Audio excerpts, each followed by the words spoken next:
Am I the asshole for telling my mom she is also to blame for why my brother and I won't host our parents for the holidays? Last Christmas was my brother's first holiday not living at home with our parents. He wanted to host everyone in his new apartment. Also, around this time last year, my parents had mutually agreed not to get each other gifts as they were focusing on paying off some debt. Apparently, there was some miscommunication. My dad thought this meant no gifts at all. My mom thought this meant no gifts, but they'd still exchange stockings. In our family, stockings are always small stuff. Body care, candy, you get the picture. I was living with my parents last year and I had heard all the discussions. I honestly saw both sides when on Christmas morning we all woke up and mom didn't have her stocking filled from dad. She was very quiet but clearly hurt. He ran out to the pharmacy, quickly bought some things to fill her stocking, saying he was sorry.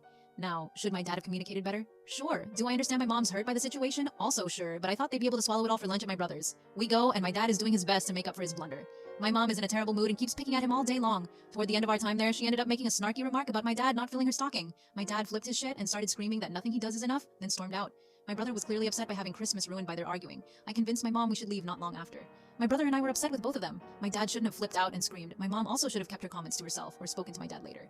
My brother was embarrassed as his roommate had come home, and while he was in his room, he overheard the arguing. My brother stopped having my parents over altogether after that, though he'd still invite me. My brother would also visit us at my parents' place. Thanksgiving is fast approaching, and we were all trying to coordinate plans. I recently got my own place, but honestly don't want to host after last year. My brother said he's never hosting another holiday at his apartment again. My mom was hurt by this, but eventually we all just planned to have dinner at my parents' place. Later on, my mom was complaining to me that my brother won't have us over anymore, feeling pushed out. She said it was my dad's fault, and she shouldn't be punished. I told her that while my dad was wrong for screaming, she chose to be whiny all day long. I clarified that I understood her hurt, but she also partially ruined the day by not letting it go.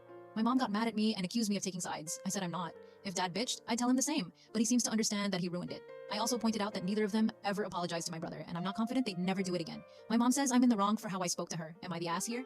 Edit. Because of course, everyone's favorite game is let's play devil's advocate. This is not my parents' first time having an argument like this. In the past, it hasn't been about Christmas, but it's been about other stuff. They hate each other but stay married due to not being able to afford to divorce and live separately. They hate each other. Their screaming matches are constant and they have ruined other family events. We've suggested therapy and they won't go. They want to stay trapped and miserable. Yet, when my brother and I bickered about stupid stuff as kids, they'd scream at us for ruining their peace. We're at the point where they don't get to do this without consequences. This is the consequence. For those saying I shouldn't blame my dad as much as I do in this post, the main reason I hold him at 50% is because he started screaming.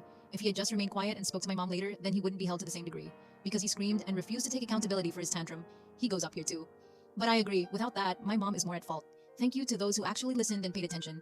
Even if I didn't agree with what you said, you didn't try to play stupid devil's advocate and make the story into something it wasn't.